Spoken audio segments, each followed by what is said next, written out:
Maya was taking notes during advanced fleet coordination when the emergency alarms began blaring. The sound was unlike anything she had heard before, a deep harmonic that seemed to vibrate through her bones.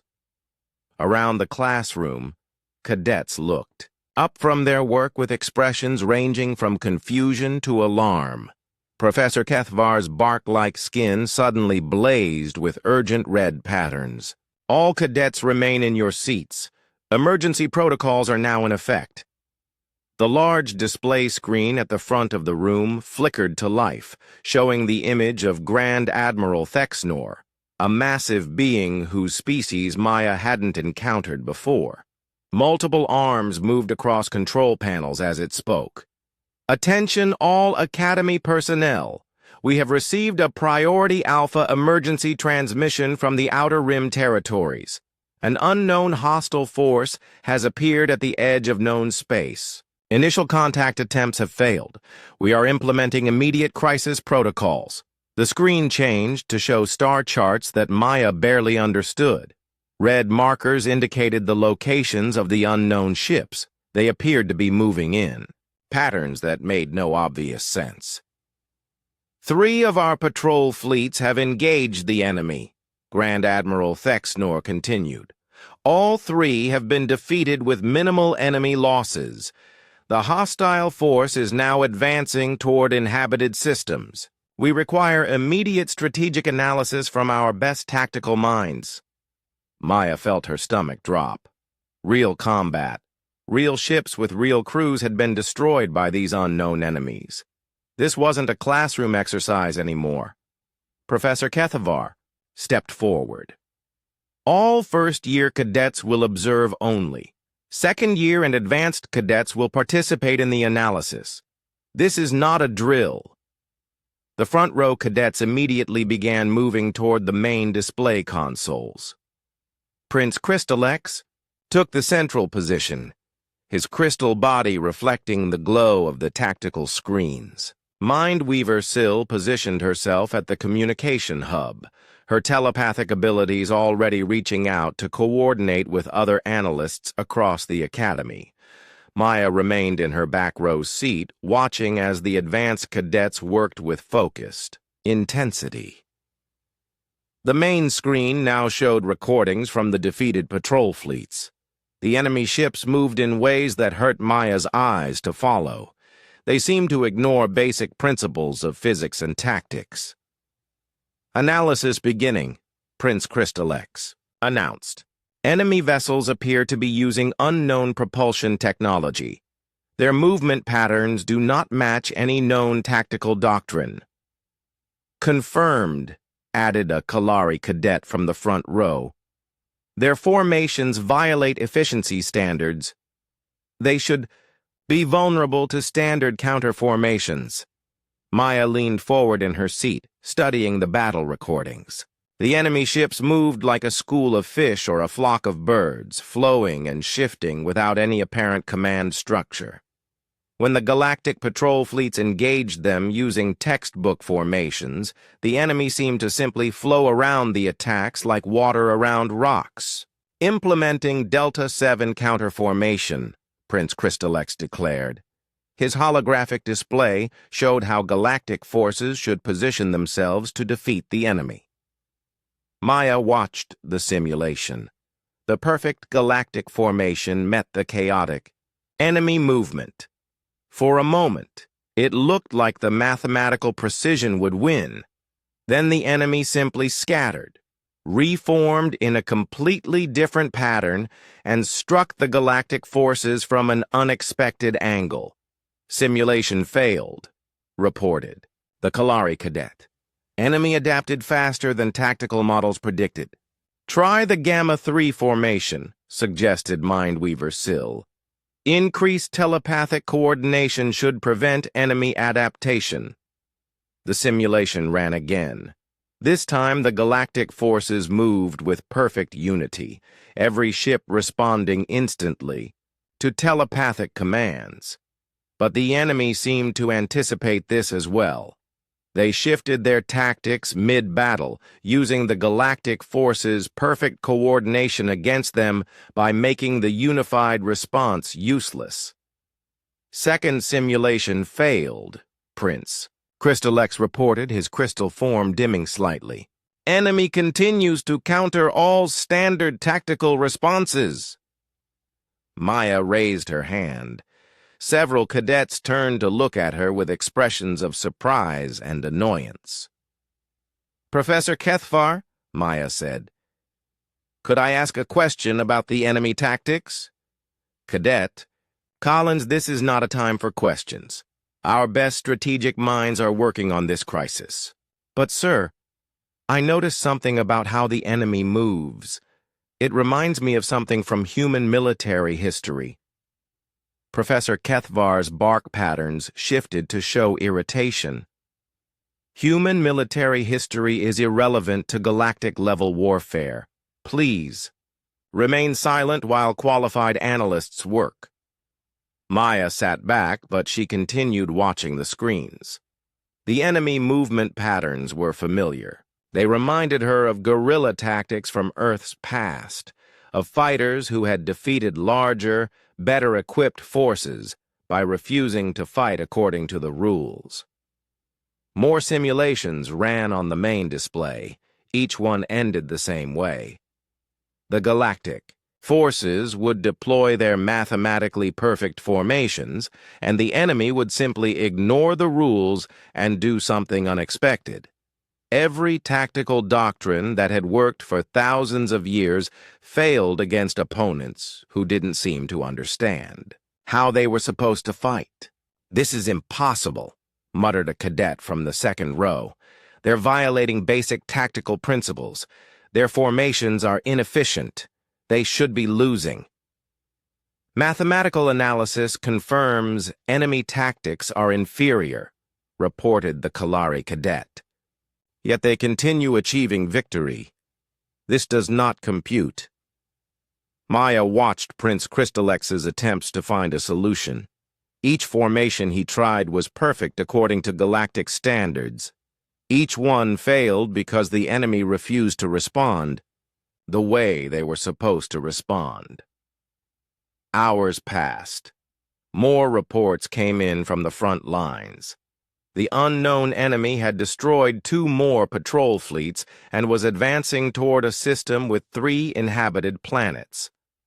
Panic was beginning to spread through the Academy as the best tactical minds in the galaxy struggled to find answers. We need to think differently about this problem, Maya whispered to herself. The furry cadet sitting 3 rows ahead of her turned around. Did you say something? Just thinking out loud, Maya replied. Sorry. But the furry cadet, whose name, tag read Pipka, scooted back to sit closer to Maya. What were you thinking? I heard you mention human history earlier. Maya glanced around to make sure no one else was listening. Well, the enemy tactics remind me of how humans used to fight against superior forces. Instead of trying to match the enemy's strength, they would do unexpected things that the stronger forces couldn't adapt to quickly. Pipka's large eyes widened. You mean like intentionally using inferior tactics? Not inferior. Just different. Unpredictable. When your enemy expects you to be logical and efficient, sometimes the best strategy is to be illogical and chaotic. But that doesn't make sense, Pipka said. Inefficient tactics should always lose to efficient ones. Maya looked back at the screen, where Prince Crystal X was trying yet another perfect formation against the enemy's chaotic movements. Should they? On the main display, Grand Admiral Thexnor appeared again. The massive being looked exhausted and worried. The hostile force has reached the Altara system. All civilian ships are evacuating, but they need more time. We need a solution immediately. Professor Kethvar turned to address the room. All advanced cadets will continue working through the night. We must find a counter to these tactics before more lives are lost. Maya watched as the front row cadets hunched over their displays with determined expressions. They were brilliant minds, the best the galaxy had to offer, but they were all thinking the same way, trying to solve chaos with mathematics and unpredictability, with logic.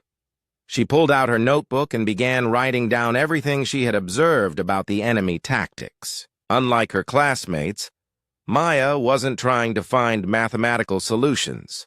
Instead, she was trying to understand what the enemy was thinking.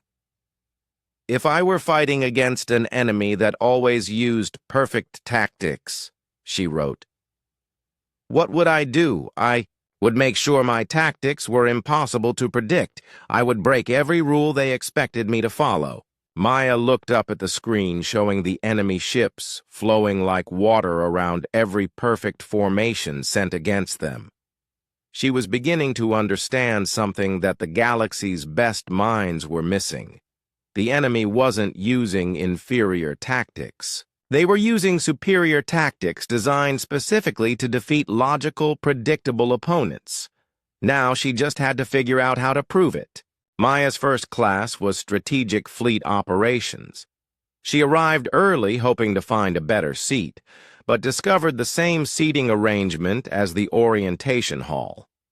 The front rows were already filled with the most advanced cadets, their chairs automatically adjusting to their bodies as they sat down. The seating arrangement reflects your current standing in the academy, announced Professor Kethvar, a being that looked like a walking tree with glowing bark. As you prove your abilities, you may advance to better positions. Those who fall behind will move further back. Maya looked around from her back corner seat. She was still alone in her section. The nearest cadet was a small, furry creature that looked nervous and kept checking a translation device. Today we begin with basics, fleet movement patterns. Professor Kethvar continued. Who can demonstrate the standard Delta 7 formation? Prince Crystallex's hand shot up immediately. Without waiting for permission, he stood and activated his holographic display. Ships appeared in the air, moving into a perfect triangular formation with smaller ships protecting larger ones in the center. Excellent, Professor Kethvar said. This formation has been the foundation of galactic naval strategy for over 1,500 years. Who can explain why? Mindweaver Syl raised her hand. The Delta 7 maximizes firepower while providing optimal protection for command vessels. The mathematical efficiency is 94.7%, making it superior to all other known formations. Correct. And who developed this formation? The Althari Empire, said a cadet from the third row. During their expansion period, they used mathematical analysis to create the perfect battle formation. Maya wrote in her notebook, everything is about mathematical efficiency and perfection. No variation, no creativity. The class continued with more demonstrations. Each formation was precise, logical, and proven effective through thousands of years of use. The front row cadets knew them all perfectly. They could recite the exact efficiency ratings, the historical battles where each formation was used, and the mathematical principles behind every movement. During a break, Maya approached Professor Kethvar. Sir, I have a question about the formations. The tree-like being looked down at her with glowing orange eyes. Yes, human cadet? What happens when an enemy doesn't fight the way these formations expect? Professor Kethvar's bark seemed to darken slightly. These formations have been tested across millennia of warfare. They account for all possible enemy actions. But what if an enemy did something completely unexpected? Something that doesn't make mathematical sense? Warfare is mathematics. Cadet Collins. Emotion and unpredictability are weaknesses to be eliminated, not strategies to be employed. Please return to your seat. Maya walked back to her corner, hearing whispers from other cadets. She caught fragments. Typical human thinking and emotional species, and this is why they're not ready. The next class was tactical analysis. Professor Zephon, a being made of pure energy contained in a humanoid shape, presented historical battles for analysis. Each battle followed the same pattern: logical deployment, mathematical calculations, and victory through superior efficiency. Analyze. The Battle of Rigel 7, Professor Zephon commanded. Identify the key factors that led to victory. Hands shot up across the front rows. A Kalari cadet with silver skin spoke first. Superior positioning using the Gamma 3 formation, allowing for 23% more effective firepower. Correct. Other factors? Proper resource allocation based on computational modeling, added another front row cadet. Fleet coordination through telepathic networks, said Mindweaver Sill. Zero communication delays. Professor Zephon nodded approvingly. All correct. Victory came through logical planning and mathematical superiority. This is the foundation of civilized warfare. Maya raised her hand. What about the enemy? What were they thinking? Irrelevant, Professor Zephon replied. They used inferior tactics and lost accordingly. Their thoughts do not matter in tactical analysis. But if we don't understand how enemies think, how can we predict what they'll do next time? The room went quiet. Professor Zephon's energy form flickered slightly. Cadet Collins, warfare is not about predicting enemy thoughts. It is about implementing superior strategies that work regardless of enemy psychology. Please focus on learning proper tactical principles instead of pursuing irrelevant questions. More whispers followed Maya back to her seat. This time she heard, humans always focus on feelings, and they think war is about emotions. During lunch, Maya sat alone in the cafeteria. The front row cadets had their own section with the best food and comfortable seating. The middle row cadets had a decent area with good options. Maya's section was basic but adequate. She watched the other cadets interact. Everything was structured and hierarchical. The front row students were treated with respect and deference. Other cadets brought them questions and listened carefully to their answers. The middle row students tried to impress the front row ones, hoping to advance in the rankings. Nobody came to the back section. Maya pulled out her notebook and wrote, Day 2. The hierarchy is everything here. Your seat determines your worth. Everyone wants to move forward. Nobody wants to be in the back. But maybe being in the back means seeing things differently. She watched Prince Crystalex demonstrate another formation to a group of admiring cadets. His movements were perfect, precise, and exactly like the textbook examples. Every gesture was calculated for maximum efficiency.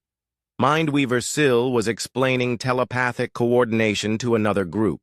Her words were logical and clear, following established principles that had been proven effective across centuries. Maya noticed something interesting. All the demonstrations were perfect copies of established techniques. Nobody was creating anything new or different. They were all trying to be the best at doing things exactly the way they had always been done. Maybe that's why I'm in the back row, Maya thought. Not because I'm worse, but because I'm different. That afternoon was combat psychology class. Professor Mindarak, a being with 3 heads that took turns speaking, discussed the mental aspects of warfare. Successful commanders eliminate emotional thinking, said the first head. Logic and calculation determine victory, added the second head. Unpredictability is a flaw to be corrected, finished the third head. Maya raised her hand again. What if unpredictability is a strength instead of a weakness? All three heads turned to look at her simultaneously. Explain, they said in unison. Well, if everyone fights the same logical way and someone fights differently, wouldn't that give them an advantage? The logical fighters wouldn't know how to respond. Illogical tactics are inferior by definition, the first head replied. They lead to inefficient resource use, added the second, and result in predictable defeat, finished the third. But how can defeat be predictable if the tactics are unpredictable? Maya asked. The three heads conferred with each other in a language Maya couldn't understand. Finally, they spoke together. Cadet Collins, you are thinking like a human. This is why your species requires education in proper strategic thinking. Please observe and learn instead of questioning established principles. Maya nodded and wrote in her notebook. They think human thinking is wrong, but maybe human thinking is just different. Maybe there's value in being different. That evening, Maya walked through the Academy's gardens. The plants were arranged in perfect geometric patterns, each one precisely placed for optimal beauty and efficiency. Even the flowers bloomed in coordinated colors that created mathematical harmonies. She found a small bench away from the main paths and sat down to think. Every class had been the same. Perfect techniques, logical strategies, and dismissal of anything that didn't fit the established patterns. The front row cadets excelled because they were best at copying these perfect examples. But Maya had studied Earth's military history before coming here. Human warfare had never been about perfection. It had been about adaptation, creativity, and doing the unexpected. Some of humanity's greatest victories had come from breaking the rules and thinking differently. Maybe they didn't put me in the back row because I'm not good enough, Maya thought. Maybe they put me here because I think too differently for them to understand. She looked up at the alien stars and smiled. If being different was why she was in the back, then maybe the back row was exactly where she needed to be. Tomorrow would bring more classes, more demonstrations of perfect techniques, and more dismissal of human thinking. But Maya was beginning to understand something important. Sometimes being the outsider, the one who didn't fit in, meant seeing things that everyone else missed. She just had to figure out how to use that insight. The massive doors of the Galactic Academy of Strategic Sciences opened with a deep hum that echoed through the crystal halls. Maya Collins stepped inside, her worn Earth military boots clicking against the polished floor. Around her, beings from across the galaxy moved with purpose and confidence. She felt very small. The Academy was beautiful in a way that made her chest tight. Towers of blue crystal reached toward a sky filled with 3 different colored suns. Students floated, walked, and glided through corridors that seemed to bend space itself. Maya had never seen anything like it back on Earth. A tall being made of living crystal approached her. Its voice sounded like wind chimes when it spoke. "Human Cadet Maya Collins?" "Yes, sir," Maya said, trying to keep her voice steady. "I am instructor. Vex Hal, follow me to orientation." Maya walked behind the crystal being, passing groups of other cadets. She saw creatures with 6 arms working on floating computer screens. Others had skin that changed colors as they talked to each other. Some looked almost human but had eyes that glowed softly in the dim light. None of them looked at her. The orientation hall was huge. Hundreds of seats arranged in perfect rows, each one designed to fit different alien body types. Maya noticed how the seating worked. The front rows had the biggest, most comfortable chairs. They were filled with beings that looked important and confident. The middle rows were smaller but still nice. The back rows looked basic and simple. "Take your assigned seat," Instructor Vexhal said, handing Maya a small device that glowed with her name. Maya looked at the device. It directed her to the very back row, in the corner, far from everyone else. She walked past hundreds of other cadets, feeling their eyes on her. Some whispered to each other in languages she didn't understand. Others just stared. Her seat was small and hard. From here, she could barely see the front of the room where the instructors stood. She was alone in her section. The closest cadet was 3 rows ahead and didn't turn around to look at her. The ceremony began.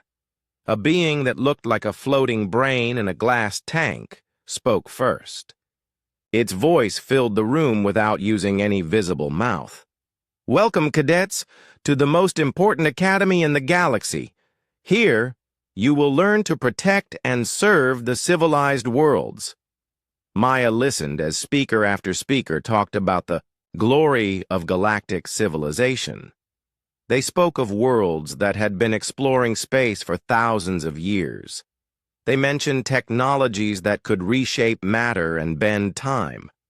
They talked about battles fought with weapons that could destroy stars. Then, they mentioned Earth. "We also welcome our newest member species," the floating brain said. "Humans have recently achieved faster-than-light travel.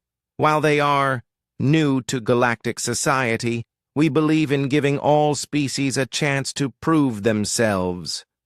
The way it said, "prove themselves," made Maya's face burn. She heard soft laughter from some of the front row cadets. The ceremony continued with demonstrations. A cadet from the front row stood up.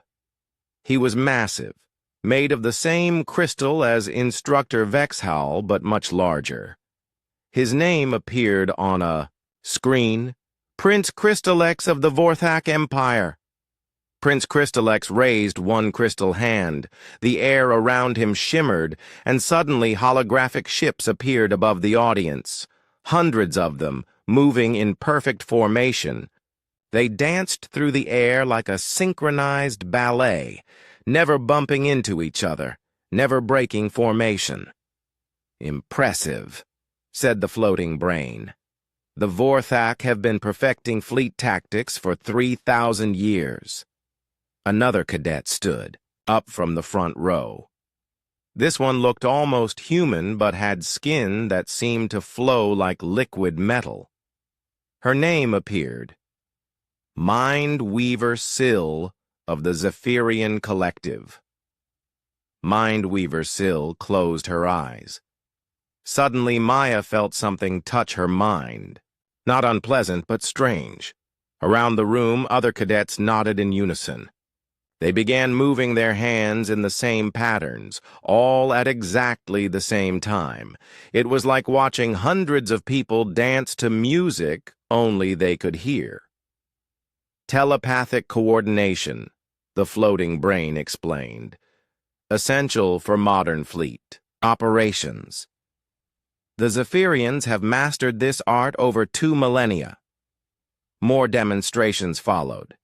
A cadet with 6 arms solved mathematical equations in the air, numbers appearing and disappearing faster than Maya could follow. Another one made technology appear from nothing, building complex devices with just a thought. Each demonstration was met with approval from the instructors. The front row cadets smiled and nodded at each other. The middle row cadets watched carefully, trying to learn. The back row cadets, the few that were there, just watched quietly. Nobody asked Maya to demonstrate anything. When the ceremony ended, cadets began filing out in groups. The front row students walked together, talking excitedly about their upcoming classes. The middle row students followed, forming their own smaller groups. Maya stood up last, waiting for the crowd to clear. As she walked toward the exit, She heard voices behind her. "Did you see the human?" one voice said in accented English. "What could they possibly teach her here?" "I heard humans still use chemical. Rockets for most of their space travel," another voice replied. "How primitive." "My homeworld has been traveling between stars since before humans discovered fire," a third voice added. "Why are we wasting time with them?" Maya kept walking. Her face felt hot, but she didn't turn around. She had expected this. Earth's military had warned her that most alien species saw humans as backward and primitive. They had told her to prove them wrong. She just hadn't expected it to feel so lonely. Maya found her dormitory room. It was small but clean, with a window that looked out at one of the crystal towers. She sat on the hard bed and pulled out a notebook from her bag. It was made of paper, something most of the galaxy had stopped using centuries ago. She wrote, "Day 1. They put me in the back row. Everyone here is smarter, stronger, and more advanced than humans. But Earth didn't send me here to quit on the first day." Maya looked out the window at the alien sky. Tomorrow, classes would begin. Tomorrow, she would start proving that humans belonged here. She just had to figure out how. Outside her window, ships moved through the sky in perfect formation, just like Prince Crystalex had demonstrated. Everything in this place was perfect, precise, and logical. Maya smiled slightly. Maybe that was something she could work with. Maya had been awake for 18 hours straight, watching the galaxy's brightest tactical minds fail again and again. The enemy force had now destroyed 7 patrol fleets and was closing in on the heavily populated Altara system. Time was running out, and desperation filled the Academy's strategic center. Prince Crystalex stood at the main tactical display, his crystal body now dim with exhaustion. Around him, holographic ships moved through their formations with mechanical precision. Each simulation ended the same way: total defeat of galactic forces.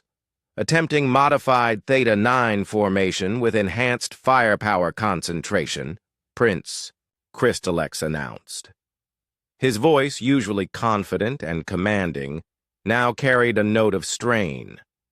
Maya watched from her back corner seat as the simulation played out. The galactic fleet formed perfect geometric shapes, every ship positioned for maximum mathematical efficiency. When they engaged the enemy, their combined firepower should have been overwhelming. Instead, the enemy ships scattered like leaves in the wind, reformed in impossible configurations, and struck the galactic fleet from angles that shouldn't have existed. The perfect formation crumbled within minutes. "Simulation failed," reported the tactical computer in its emotionless voice. "Galactic casualties, 92%. Enemy casualties, 7%.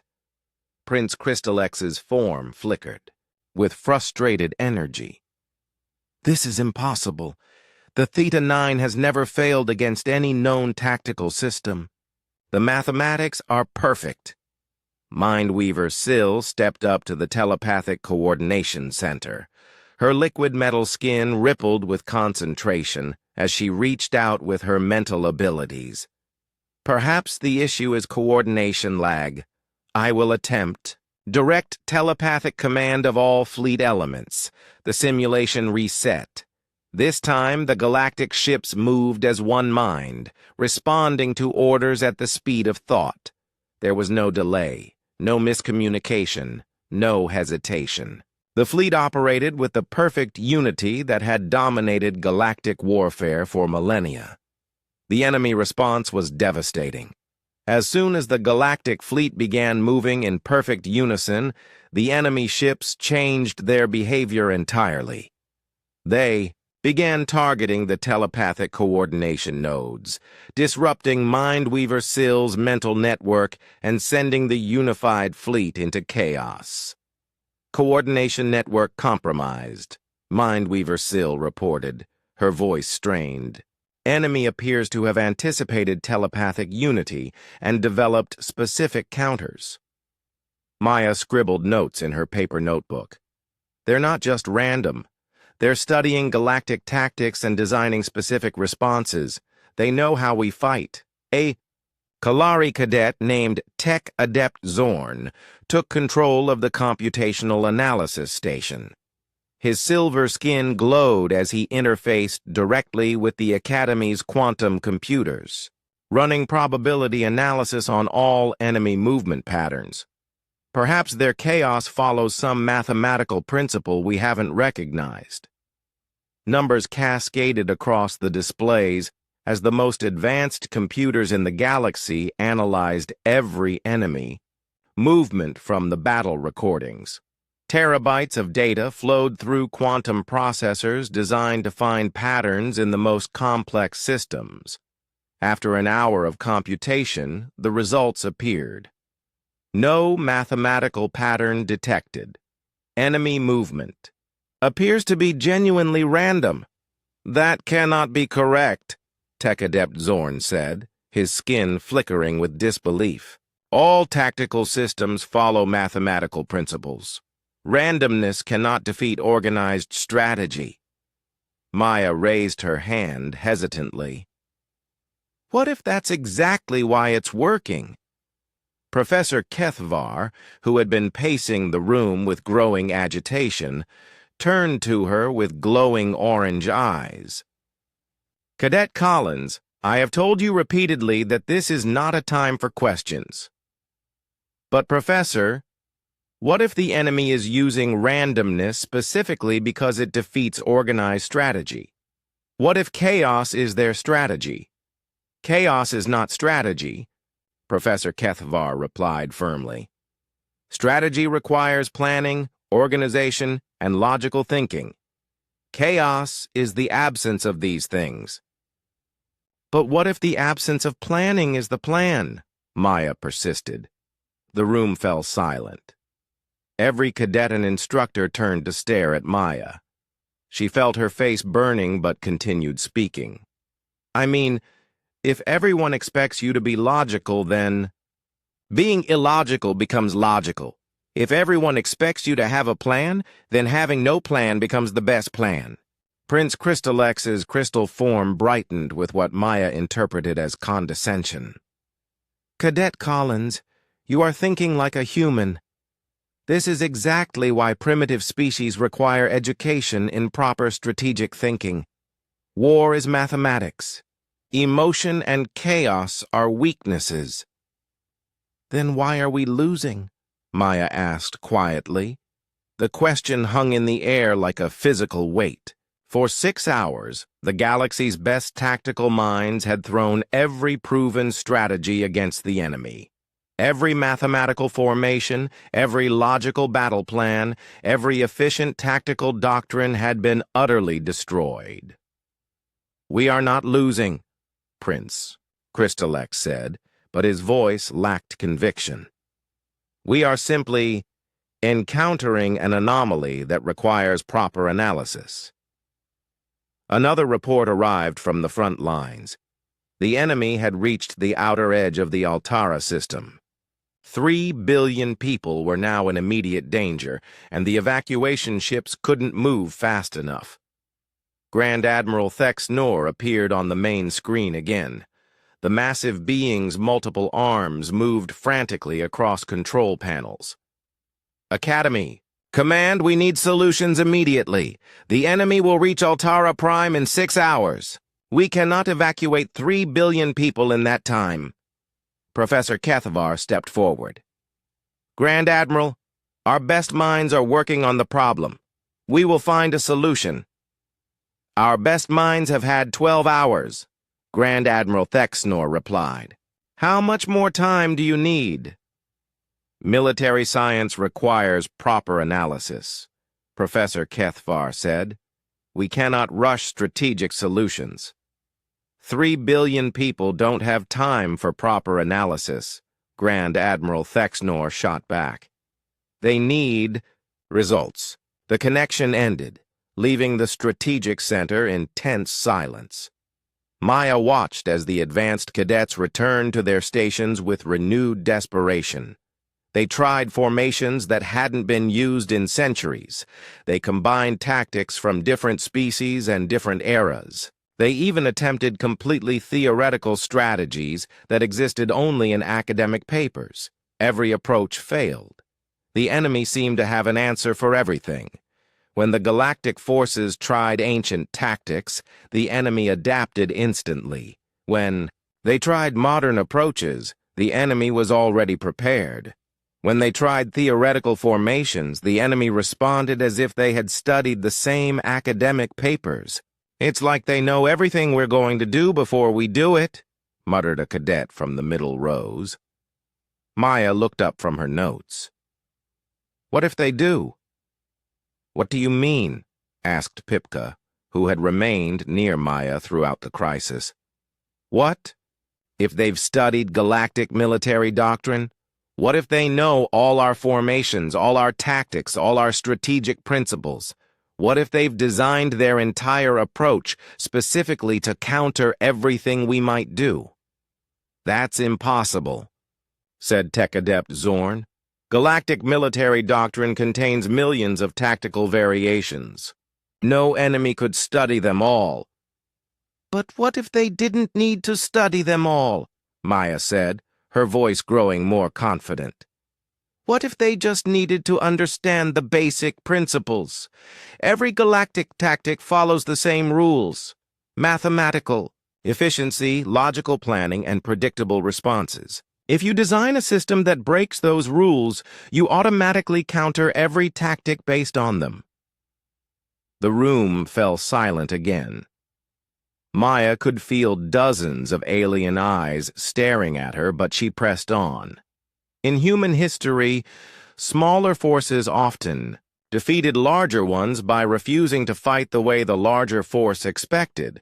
They didn't try to match mathematical efficiency. They used chaos, surprise, and unpredictability. They made the enemy's advantages useless by changing the rules of the game. Prince Crystalex turned to face Maya directly. "Are you suggesting that we abandon centuries of proven tactical doctrine in favor of human primitive thinking?" "I'm suggesting that maybe primitive thinking is exactly what we need against an enemy that's prepared for advanced thinking." Professor Kethvar's bark patterns blazed with disapproval. "Absolutely not. We will not reduce ourselves to chaos and emotion. We will find a logical solution to this problem." Maya sat back in her seat, but she continued taking notes. Around her, the galaxy's best minds returned to their logical approach, trying variation after variation of the same basic principles. Each attempt ended in failure. On the main screen, the enemy force continued its steady advance toward 3 billion innocent lives. Time was running out, and Maya was beginning to realize something that terrified her. The galaxy's most brilliant tactical minds might not be able to solve this problem precisely because they were so brilliant. Their strength had become their weakness. And the only solution might come from someone who thought differently, someone who had been dismissed and ignored, someone sitting in the back row. The enemy fleet had crossed into the Altara system. On the main display, Maya could see the evacuation ships struggling to escape from 3 different planets. Cargo vessels, passenger liners, and even small personal craft were streaming away from the worlds, but they moved too slowly. The enemy would reach them in less than 3 hours. The strategic center had become a place of barely controlled panic. Academy instructors who had never shown emotion now displayed their species' equivalents of stress and fear. Professor Kethvar's bark patterns shifted rapidly through colors Maya had never seen before. Even the floating brain entity, Professor Mindrock, was vibrating in its tank with visible agitation. Prince Crystallex had collapsed into his chair, his crystal form dim and flickering. Around him, holographic displays showed the wreckage of yet another failed simulation. "I don't understand," he whispered. "The mathematics are perfect. Every formation should work. Every strategy should succeed." Mindweaver Syl sat motionless at her station, her liquid metal skin completely still. Maya realized the telepathic cadet was probably experiencing mental feedback from the stress of everyone around her. The perfect coordination that was her species' greatest strength was now overwhelming her with everyone else's desperation. Tech adept. Zorn's silver skin had dulled to gray as his computational systems ran through increasingly desperate calculations. "Running final analysis on all available tactical data," he announced. But his voice lacked any hope of success. Maya watched from her back corner as the greatest tactical minds in galactic history faced the possibility of complete failure. These beings represented species that had conquered space, built interstellar empires, and maintained peace across thousands of worlds. Now they sat helpless as an unknown enemy approached 3 billion innocent lives.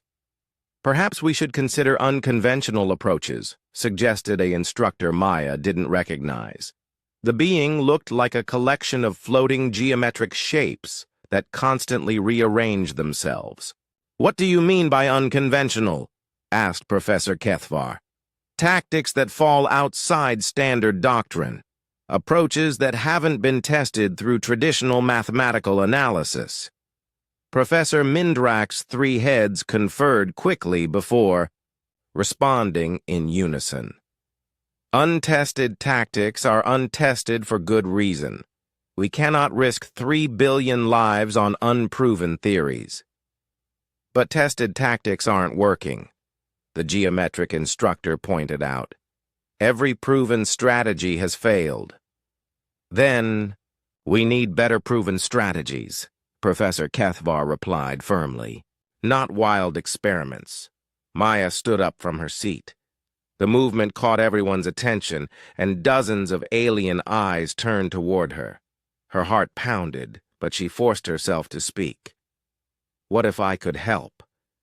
The silence that followed was so complete that Maya could hear the hum of the Academy's crystal power systems. Professor Kethvar stared at her with glowing orange eyes that seemed to burn with disbelief. "Cadet Collins," Professor Kethvar said slowly, "this is not a time for jokes." "I'm not joking, sir. I think I might know how to fight these enemies." Prince Crystallex's crystal form brightened slightly as he turned to look at Maya. "You? A first-year cadet from a primitive species? You think you can solve what we cannot?" "Not solve," Maya said, walking down from her back row seat toward the main displays. "But maybe think about it differently. May I show you something?" Professor Kethvar's bark patterns shifted through what Maya was learning to recognize as deep skepticism. "You have 30 seconds. Maya approached the main tactical display, her hands shaking slightly as she activated the controls. She called up the recordings of the enemy battles and began highlighting specific movements. "Look at how they move," Maya said, pointing to the chaotic enemy formations. "Everyone keeps saying they're random, but they're not. They're responding to us. Every time we form up logically, they do something illogical. Every time we coordinate perfectly, they create chaos. Every time we become more organized, they become more disorganized." "Yes," said Tech Adept Zorn impatiently. "We have observed this. It proves their tactics are primitive." "No," Maya said, gaining confidence. "It proves their tactics are designed specifically to beat us. They're not fighting to win through superior organization. They're fighting to win by making our organization useless. She pulled up more battle footage, showing the moments when galactic fleets had achieved their most perfect formations. Watch what happens here. Right when our forces reach peak coordination, the enemy doesn't try to match it. They do the opposite. They scatter, they break formation, they act like they're running away. Cowardly retreat, Prince Crystallex observed. But then they reform somewhere else and hit us from an unexpected direction, Maya continued. They're not retreating. They're using our expectation of logical behavior against us. They let us think, we're winning. Then they change the rules. Professor Mindrak's three heads looked at each other before speaking. Even if this analysis is correct, it does not provide a solution. How do we counter chaos with order? Maya took a deep breath. We don't. We counter chaos with chaos. The room erupted in voices. Multiple species began talking at once in languages Maya couldn't understand, but the tone was universal. Shock, disbelief, and outrage. Absolutely not, Professor Keithvar said, his bark blazing with angry red patterns. Galactic forces do not use chaos. We use proven tactical doctrine. Proven tactical doctrine that isn't working, Maya pointed out. Because we haven't found the right application yet, Prince Crystallex insisted. The answer lies in better mathematics, not in abandoning mathematics entirely. Maya looked around the room at the exhausted, desperate faces. How much better can the mathematics get? You've tried every formation. You've run every simulation. You've applied every principle that's worked for thousands of years, and nothing works because this enemy isn't fighting according to those principles. She turned back to the display and called up her own notes, written on her primitive paper notebook, but now digitized on the Academy's systems. In human military history, there's a concept called asymmetric warfare. When you can't match your enemy's strengths, you attack their weaknesses. When you can't fight their way, you make them fight your way. Human military history is irrelevant, Professor Keithvar stated. Is it? Maya asked. Because from where I'm sitting, it looks like these enemies studied human military history. Their tactics look like things humans used to do when we were fighting against superior forces. She highlighted more enemy movements. Look at this pattern. It's like the guerrilla tactics humans used against larger armies. And this maneuver here, it's similar to what human naval forces did when they were outnumbered. They didn't try to fight fair. They fought dirty. Dirty tactics are dishonorable, Prince Crystallex said with disgust. But they work, Maya replied. And right now, 3 billion people don't care about honor. They care about survival. An urgent beep interrupted the argument. Grand Admiral Thexnor appeared on the main screen, but this time the massive being looked completely defeated. Academy Command, Grand Admiral Thexnor said. The enemy has engaged our final defensive fleet at Altara. Admiral Corex's task force is implementing the Omega-7 formation with full computational support. Everyone turned to watch the battle footage streaming live from the front lines. The galactic fleet was magnificent. Hundreds of ships moving in perfect coordination, their combined firepower capable of destroying planets. It was the most mathematically perfect formation Maya had ever seen. The enemy response was immediate and devastating. They scattered like smoke, reformed in impossible patterns, and struck the galactic fleet from 7 different directions simultaneously. Within minutes, the perfect formation was shattered. Admiral Corex's fleet has been destroyed, Grand Admiral Thexnor reported, his voice hollow. The enemy will reach the evacuation ships in 47 minutes. I am out of options. The communication ended. The strategic center fell into stunned silence. Maya looked around at the brilliant minds who had exhausted every logical solution. Please, she said quietly, let me try something different. What do you have to lose? Professor Kethvar stared at her for a long moment. Finally, his bark pattern shifted to something Maya had never seen before. What she realized must be the color of complete desperation. You have 10 minutes, he said. Show us this human approach. Maya stepped up to the main tactical display, her heart racing. 3 billion lives hung in the balance, and she was about to bet everything on the idea that sometimes the best solution came from someone who didn't know the rules well enough to follow them. Maya stood at the main tactical display, her hands hovering over controls designed for minds far more advanced than hers. Around her, the greatest strategic thinkers in galactic civilization watched with expressions ranging from desperate hope to outright skepticism. She had 10 minutes to present an alternative to thousands of years of proven military doctrine. First, Maya said, her voice steadier than she felt, I need everyone to stop thinking like galactic officers and start thinking like humans. Prince Crystallex's crystal form flickered with impatience. We cannot simply abandon our training. You don't have to abandon it, Maya replied, calling up the enemy movement patterns on the display. You just have to understand that your training is exactly what the enemy expects. They've studied galactic tactics. They know how you think. They're prepared for everything you've been taught to do. She highlighted a section of the most recent battle. Look at this moment. Our fleet forms the Omega-7, which should be unbreakable. But the enemy was already moving to counter it before our ships finished positioning. They knew what we were going to do because we always do the same thing. Tech Adept Zorn leaned forward, his silver skin brightening with interest despite himself. You're suggesting they have access to our tactical databases? I'm suggesting they understand our psychology, Maya said. Every galactic species has been trained to think logically, efficiently, and predictably. That training is your strength against normal enemies, but it's your weakness against these enemies. She pulled up her paper notes, now displayed on the main screen.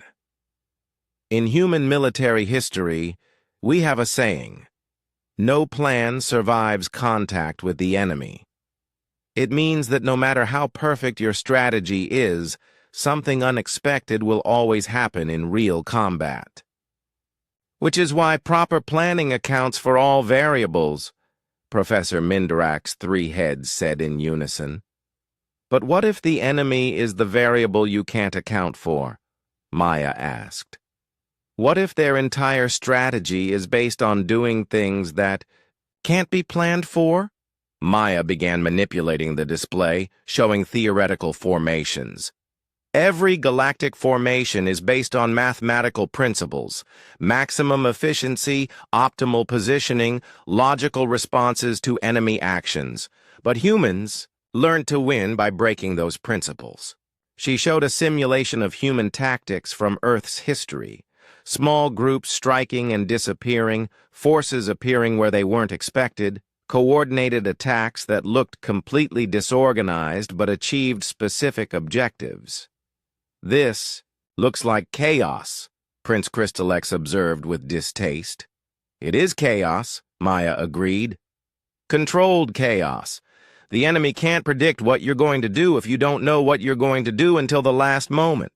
Professor Kethvar's bark patterns shifted to deep orange. You're describing tactics without planning. How can forces coordinate without predetermined strategies? Maya smiled slightly. The same way humans have always coordinated, through adaptation and improvisation. You give your commanders general objectives, not specific formations. You tell them what you want to achieve, not how to achieve it, then you let them figure it out in real time. That's incredibly inefficient. Tech Adept Zorn protested. Efficiency doesn't matter if you're dead, Maya replied. And right now, our efficient tactics are getting us killed. She pulled up the real-time display, showing the enemy advance toward the evacuation ships. We have about 30 minutes before they reach the civilian vessels. Long enough for one. More engagement. Instead of sending our remaining ships in perfect formation, what if we sent them with no formation at all? The room erupted in protests. Multiple species began arguing simultaneously about the impossibility of uncoordinated fleet actions. Maya waited for the noise to die down before continuing. "I'm not talking about complete chaos," she said. "I'm talking about organized chaos. Each ship captain gets the same objective: protect the evacuation fleet. But instead of telling them exactly how to do it, you let them choose their own tactics based on what they see happening." "Ships would collide," Prince Crystalex said. "Commands would conflict. It would be a disaster." "Maybe," Maya agreed, "but it would be a disaster the enemy isn't prepared for. They've studied our coordinated responses. They haven't studied our uncoordinated ones because we've never used them." Maya began sketching out a basic plan on the display. Human naval commanders used to have a principle: when in doubt, attack. It meant that taking action, even imperfect action, was better than waiting for the perfect plan. "But how do you coordinate attacks without coordination?" asked Mindweaver Sill, speaking for the first time in hours. "You don't coordinate the attacks. You coordinate the intent." Maya pulled up a map of the battle space. "Every ship captain knows the goal. Keep the enemy away from the evacuation fleet. How they do it is up to them. Some might attack directly. Others might try to flank. Some might create diversions. The enemy can't predict the overall pattern because there is no overall pattern." Professor Mindrak's three heads conferred before responding. "This approach violates every principle of modern fleet combat." "Good," Maya said. "Because modern fleet combat isn't working." She turned to face the room directly. "I know this sounds crazy. I know it goes against everything you've been taught, but sometimes crazy is exactly what you need. In human history, some of our greatest victories came from doing things that seemed impossible or stupid." Maya pulled up examples from her notes. Human forces defeating larger armies through unconventional tactics, naval battles won by breaking traditional formation rules, air combat victories achieved by pilots who ignored standard procedures. The key is that humans learn to think like humans, not like machines, Maya explained. "We use intuition, instinct, and improvisation. We make decisions based on what feels right in the moment, not what a computer calculates is optimal." "Feelings and instincts are unreliable," Prince Crystalex said. "But they're unpredictable," Maya countered. "And unpredictability is the one thing these enemies can't counter. They've prepared for logic. They haven't prepared for intuition." An urgent signal appeared on the communications display. Grand Admiral Thexnor's image flickered to life, showing the massive being coordinating desperate defensive efforts. "Academy. Command, I need your solution now. The enemy will engage the evacuation fleet in 18 minutes. This is our last chance." Maya looked around the room at the exhausted faces of the galaxy's best tactical minds. "Admiral, what if we tried something completely different? Something that breaks all the rules?" At this point, Cadet Collins, "I'm willing to try anything." Maya took a deep breath. "Then give every ship captain the same order. Protect the evacuation fleet using whatever tactics they think will work best.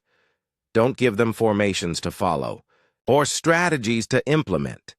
Just tell them to use their judgment and adapt to whatever happens." The silence that followed was profound. Grand Admiral Thexnor's multiple arms stopped moving across his control panels. "You want me to send my remaining fleet into battle with no tactical coordination?" I want you to send them into battle with human-style coordination, Maya said. Trust your captains to think for themselves instead of following predetermined patterns. That's not how galactic fleets operate, Grand Admiral Thexnor said. And that's exactly why it might work, Maya replied.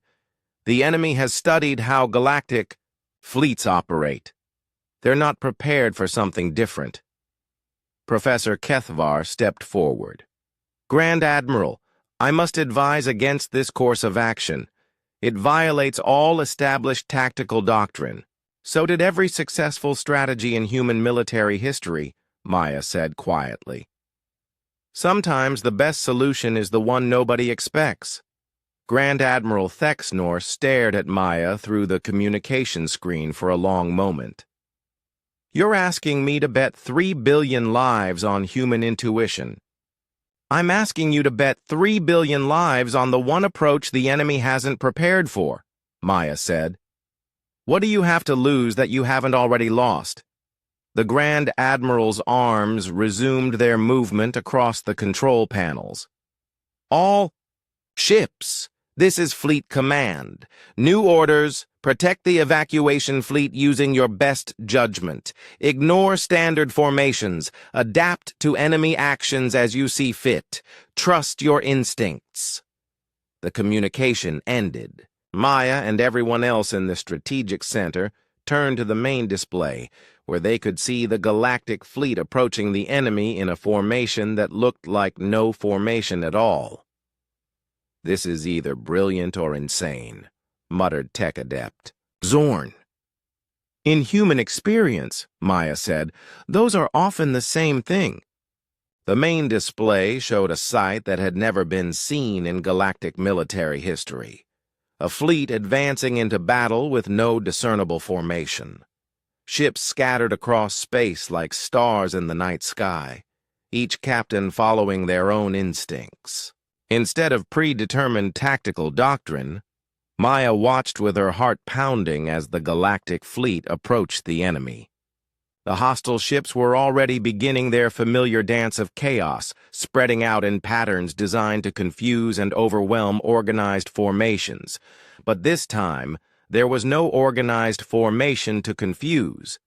Enemy is attempting to implement. Scatter response pattern, reported Tech Adept Zorn, his computational systems struggling to analyze the battle. But they appear confused by our lack of formation. On the screen, the enemy ships hesitated. For the first time since the conflict began, they seemed uncertain. Their movements, while still chaotic, lacked the confident flow they had shown against previous galactic fleets. They don't know how to respond, Maya whispered, hardly daring to believe what she was seeing.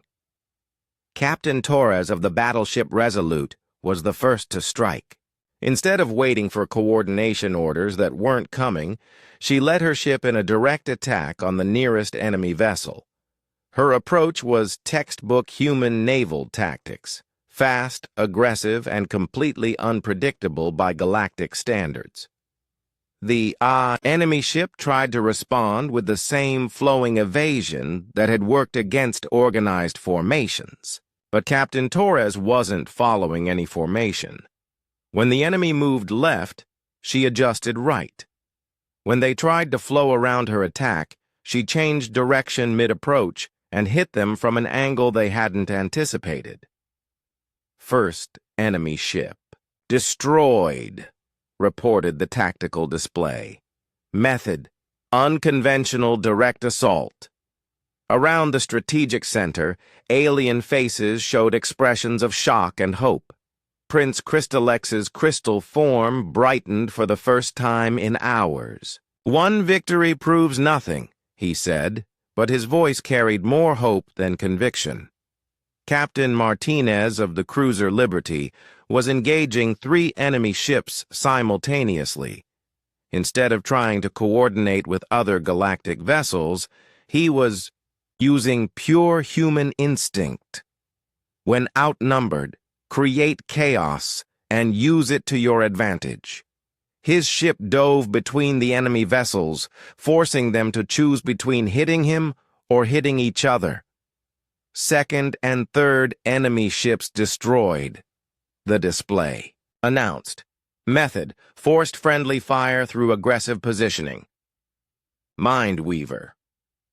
Syl leaned forward at her station, her liquid metal skin rippling with concentration. "I'm trying to read the enemy's psychological state," she said. "They're confused. Their tactics are designed to counter organized thoughts, but human tactical thinking is too scattered for my telepathy to follow clearly. If you can't read human thinking, they probably can't either," Maya said. More galactic captains were adapting to the human approach. Captain Wong of the destroyer Phoenix was using hit-and-run tactics, striking enemy ships and disappearing before they could respond. Captain Johnson of the heavy cruiser Defiance was coordinating with two other ships, not through formal commands, but through simple human communication. "I'm going left, you go right, let's hit them together." Multiple enemy ships destroyed. The tactical display continued to report. Galactic fleet casualties, minimal. Professor Kethvar's bark patterns were shifting through colors Maya had never seen before. "This is impossible," he muttered. "Uncoordinated tactics should not be this effective." "They're not uncoordinated," Maya said, watching Captain Davis of the frigate Courage work with Captain Brown of the corvette Freedom to trap an enemy ship between them. "They're human coordinated. It's organized chaos." The enemy fleet was beginning to show signs of panic. Their previous flowing movements were becoming erratic. Ships that had moved with liquid grace were now jerking through space like confused animals. "The enemy psychological profile is degrading," Mindweaver Syl reported. "Their confidence is collapsing. They don't understand what they're fighting." Captain Thompson of the battlecruiser Justice was demonstrating classical human naval tactics by using one enemy ship as a shield while engaging two others. It was a maneuver that violated every galactic principle of honorable combat, but it was devastatingly effective.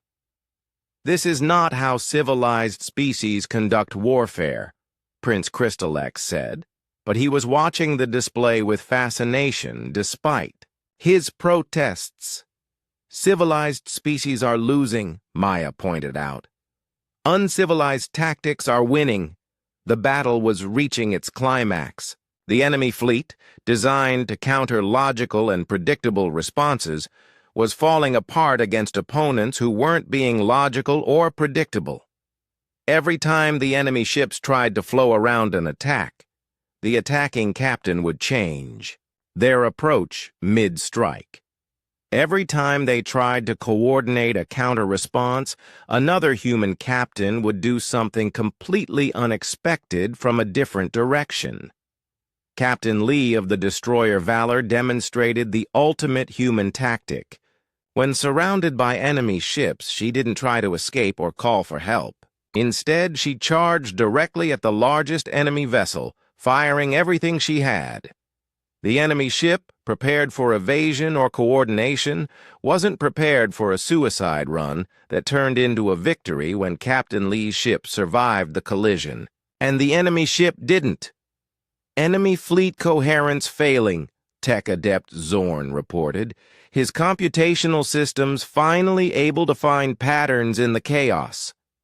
"They appear to be attempting retreat, but the human captains weren't letting them retreat." In an organized fashion, Captain Rodriguez of the cruiser Independence was harassing the enemy rear guard, while Captain Kim of the frigate Relentless was striking their flanks.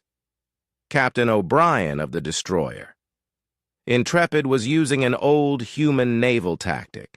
Instead of letting the enemy choose their retreat route, she was forcing them to retreat through a path of her choosing.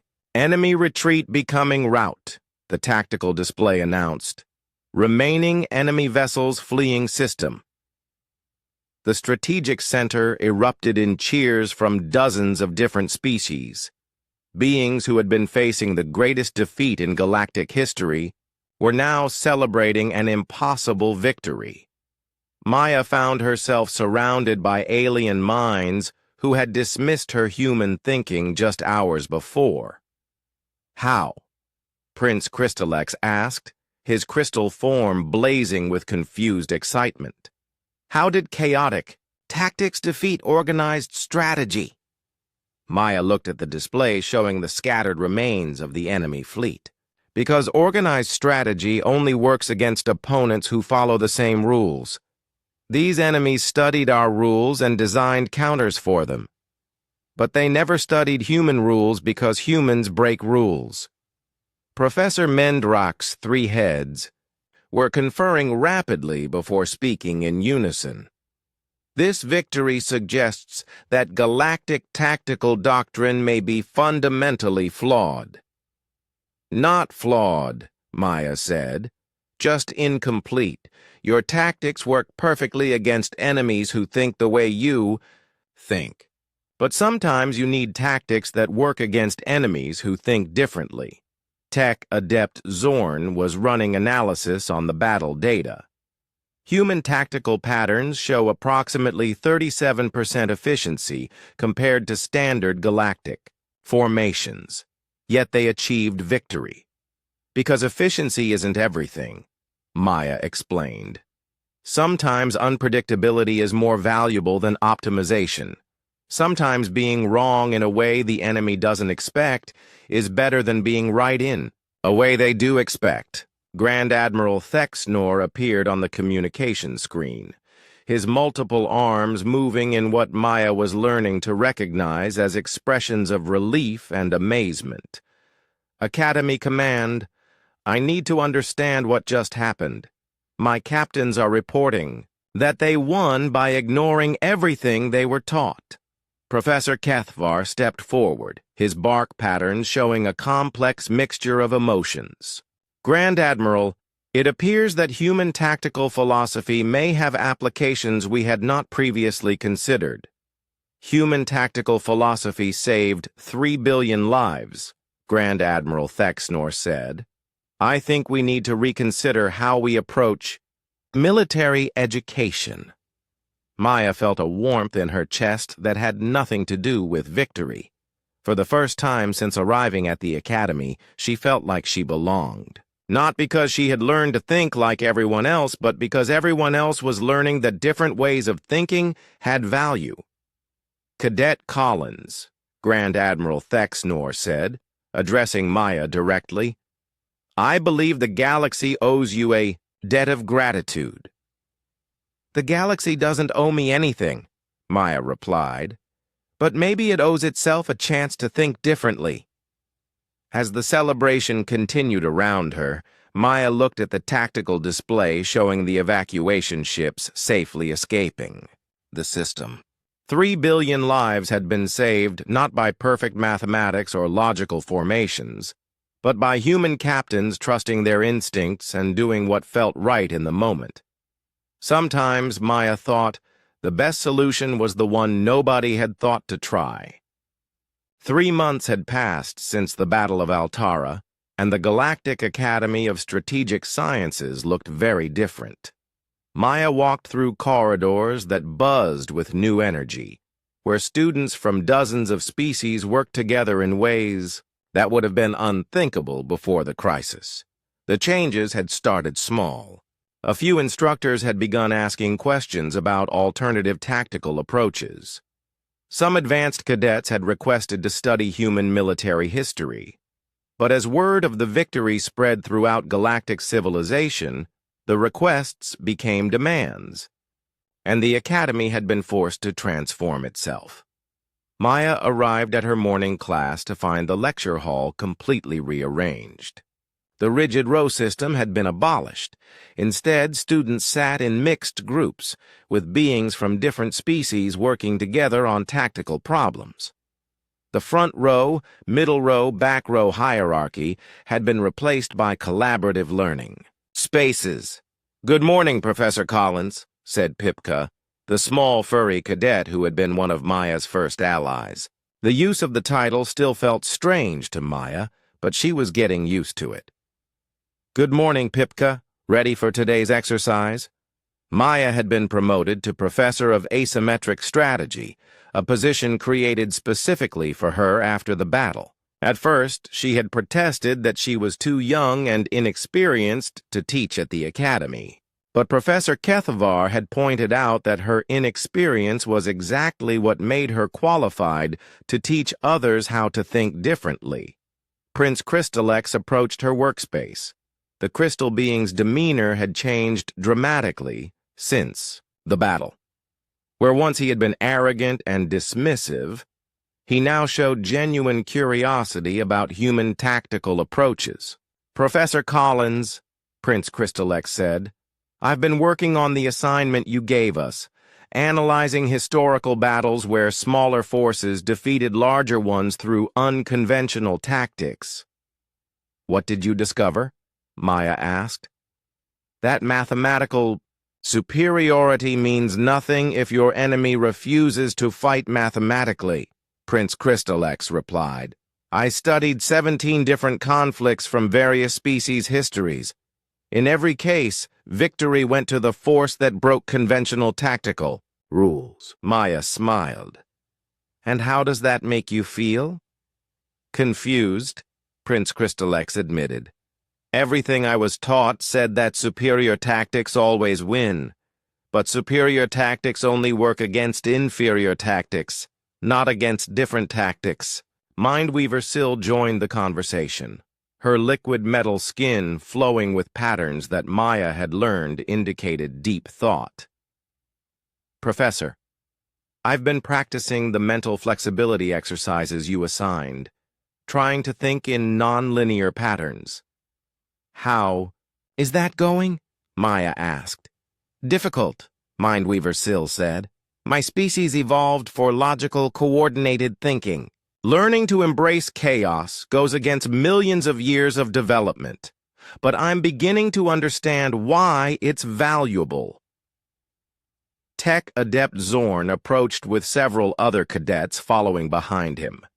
His silver skin was brighter than Maya had ever seen it, indicating excitement in his species.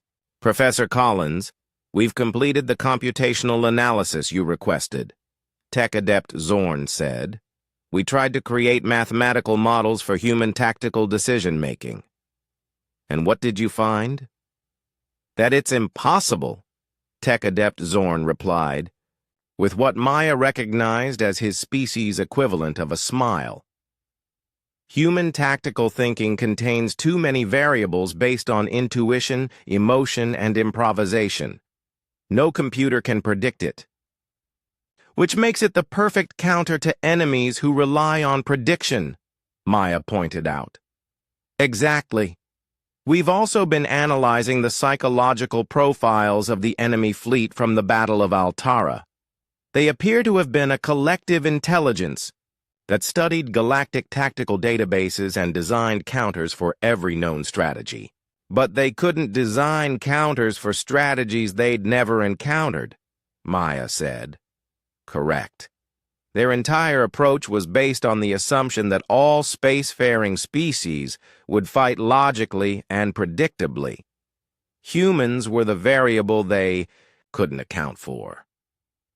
The classroom filled with more students as the morning progressed. Maya noticed how different the dynamics were now.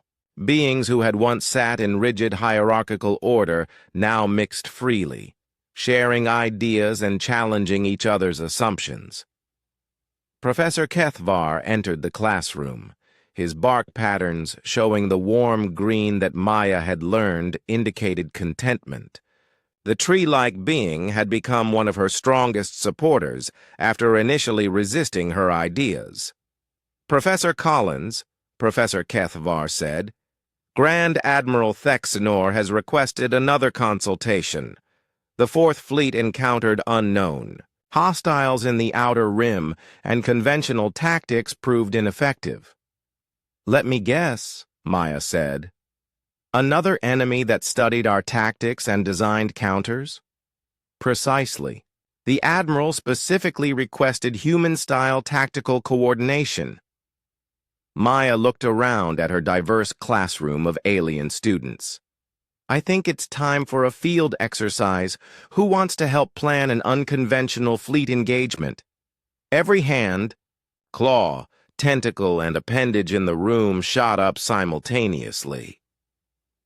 An hour later, Maya sat in the Academy's main strategic center, but the room looked nothing like it had during the Altara crisis. The rigid instructor stations had been replaced, with collaborative workspaces where faculty and students worked together as equals. The hierarchical display systems had been modified to accommodate different species' unique tactical perspectives. Grand Admiral Thexnor appeared on the main communication screen, his multiple arms managing several crisis situations simultaneously. Professor Collins, we have a situation developing in the Kepler sector. Unknown hostiles have appeared and are using tactics that counter our standard responses. What kind of tactics? Maya asked. Adaptive algorithms that learn from our formations and modify their approach in real time. Every time we deploy a strategy, they immediately develop a counter-strategy. It's like fighting an enemy that can read our minds. Maya looked at the tactical data streaming across the displays. The enemy movements showed the same kind of logical adaptation that had characterized the Altara hostiles, but with one key difference: these enemies were learning during combat. They're not just studying our tactics, Maya said. They're evolving counter-tactics in real time. Standard formations won't work because they'll adapt faster than we can change.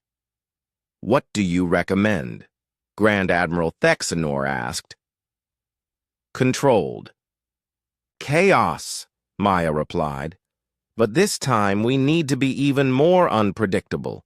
We need tactics that don't just avoid logical patterns, but actively change patterns faster than any adaptive system can follow. Maya turned to her students.